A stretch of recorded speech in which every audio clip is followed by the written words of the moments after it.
It all started almost beautifully. When Emily first met Alex, it felt like a scene from a movie. He walked into the cafe under a soft drizzle, brushing raindrops from the sleeves of his coat, and the first person he noticed was her. His gaze was so confident that Emily, despite her natural shyness, smiled back. "Are you sitting alone?" he asked, with a slight accent and a half smile that made her stomach flutter. "I just opened my book," she replied. "But maybe you're more interesting." He laughed genuinely. He was charismatic, attentive, and seemed to read between the lines. Within the first few weeks, he became everything to her: friend, lover, confessor. He often said, "I've never felt so whole with anyone before." So did she. Only later would she realize he said that to everyone. It was a hook. But in that moment, it felt real. The first red flags were quiet, almost invisible. At first, just a touch of jealousy. "Why are you still texting that friend from college? You have me. That should be enough." Then, comments disguised as concern. "That top is a bit too tight.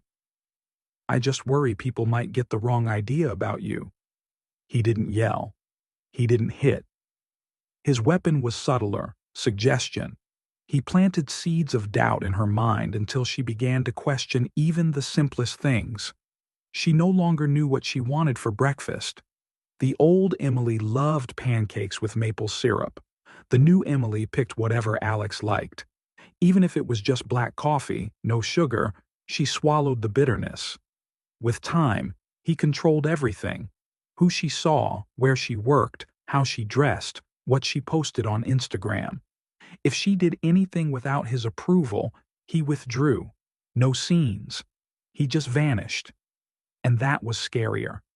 3 days of silence, and she would lose her footing. She'd beg, "Tell me what I did wrong." He'd say, "I just thought you were smarter. Thought you'd feel what was right. I guess I was wrong." After those conversations, she felt like a schoolgirl who'd failed a life exam. Holly tried to reach her. "Em, you've almost disappeared." "He's just complicated. It's hard for him to express emotions." "He's hurting you." "He's not complicated. He's dangerous." Emily closed her eyes. She couldn't speak badly about someone she still loved. That night, for the first time, Alex raised his hand. He didn't hit her. He just grabbed her wrist so tightly it left a bruise. He let go sharply and said, "You push me too far. You're unbearable, Emily. Impossible." She went to the bathroom, turned on the water, and cried. Not from the pain, from the realization that this wasn't love.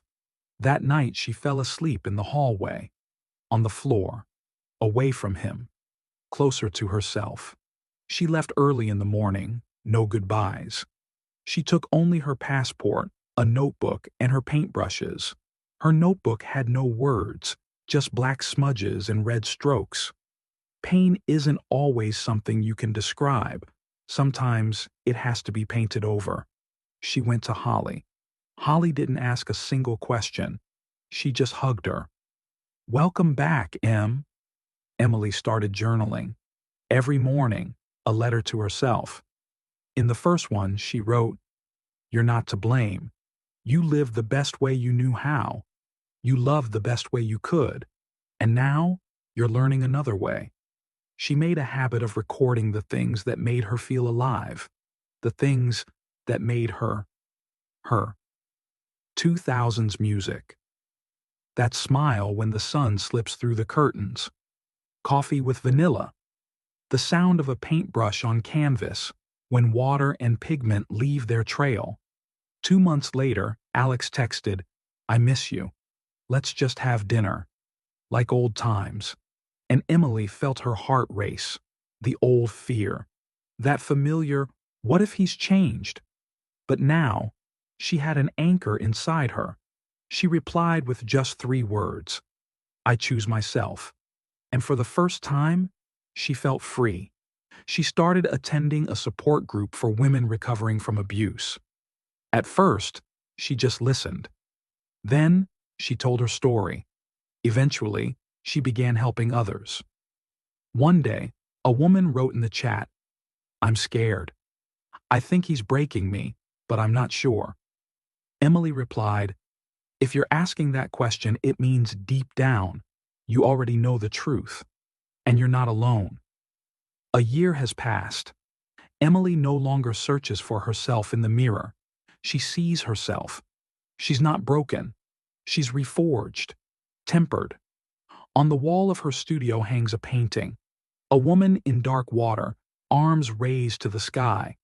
From beneath, shadows reach for her, but above her there is light. On the back, a message. "I didn't drown. I learned to breathe underwater." Emily still remembers, sometimes with pain, sometimes with gratitude, because that experience became her teacher, a brutal one, unforgiving. But now, she can guide others. If you've read this and seen yourself in these words, know this: you're not crazy, you're not weak, you're not the one who let it happen. You're the one who survived, who's searching, who's growing. Subscribe to be among those who choose themselves every single day.